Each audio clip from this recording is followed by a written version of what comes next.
Ciao Ciao, c'est des kits d'aménagement en bois qui permettent de transformer des voitures et des utilitaires en minivan en 5 minutes, seul et sans outils.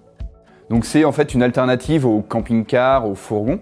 Ça permet d'utiliser sa voiture, de la transformer uniquement lorsqu'on en a besoin et d'éviter d'acheter un véhicule de loisir qui coûte aujourd'hui entre 60 ou 70 000 euros. Et généralement, on l'utilise que 30 jours par an, ce véhicule. Donc là, l'idée, c'est vraiment d'utiliser cette voiture, de la transformer quand on en a besoin. Par exemple, le vendredi soir, il fait beau, et ben on met les modules dans sa voiture et en quelques minutes, on peut se reconnecter à la nature.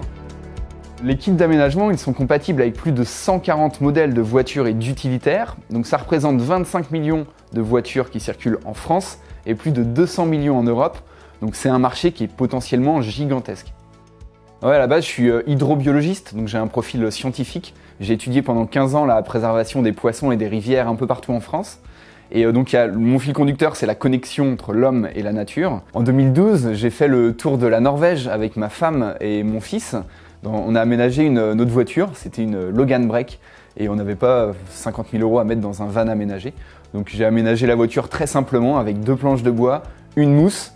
On était 3 à dormir dans ce petit break, et donc c'était pas très confortable, mais je me suis rendu compte qu'on n'avait pas besoin d'un suréquipement pour passer des bons moments en voyage, quoi.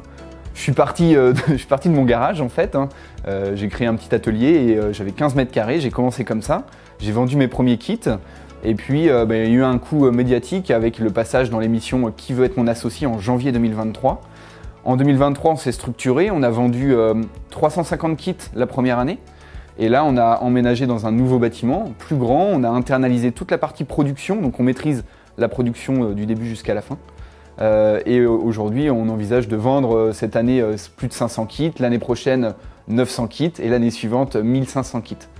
On est 15 salariés et on va rester une petite équipe. L'idée, c'est pas de grossir énormément, mais rester vraiment à taille humaine pour garder également ce contact avec les clients qui est hyper important pour nous.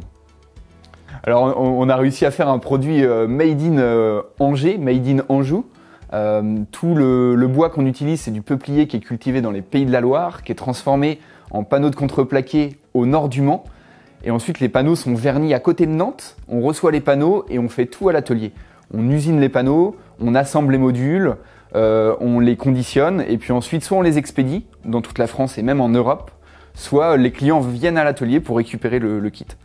Ouais, il y a forcément du risque quand on décide d'internaliser la production, de maîtriser toute la chaîne de production du début jusqu'à la fin.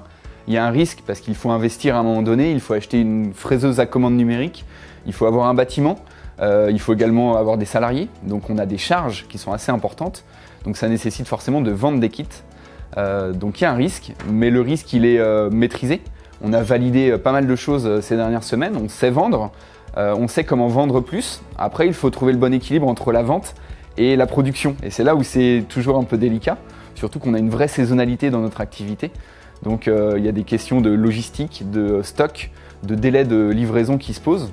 On essaie d'y répondre au fur et à mesure, mais c'est sport, ouais.